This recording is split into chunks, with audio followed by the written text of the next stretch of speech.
OK, aujourd'hui, dans cette capsule, j'aimerais ça parler de comment est-ce qu'on fait pour faire un bon test d'eau potable. Premièrement, pourquoi est-ce qu'on ferait ça?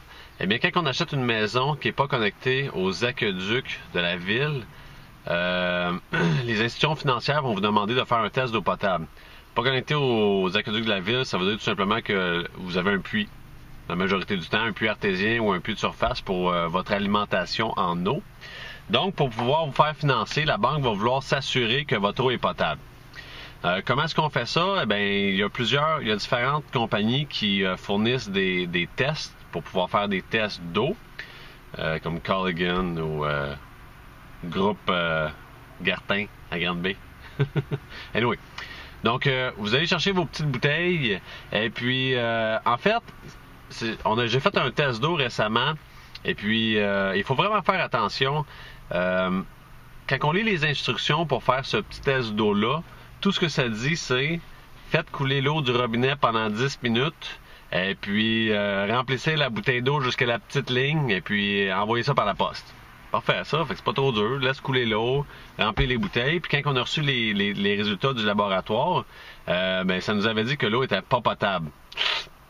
Fait qu'évidemment, les banques veulent pas prêter pour une maison que l'eau est pas potable. Puis de toute façon, les acheteurs veulent pas acheter une maison que l'eau est pas potable. Mais en réalité, ce qui est arrivé, c'est qu'on n'avait pas bien fait le test. Alors, voici comment on fait un bon test d'eau. La première chose à penser, c'est de se laver les mains. Parce que si vos mains sont sales et que vous touchez à l'eau qui est dans la petite bouteille, c'est pas bon. Lavez vos mains. 1.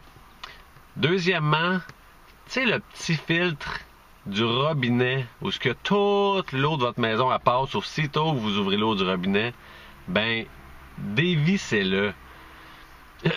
Parce que, excusez, mais il y a bien de la cochonnerie qui s'accumule là. Fait que c'est soit que vous le nettoyez bien comme du monde ou faites juste carrément l'enlever, c'est plus facile de même.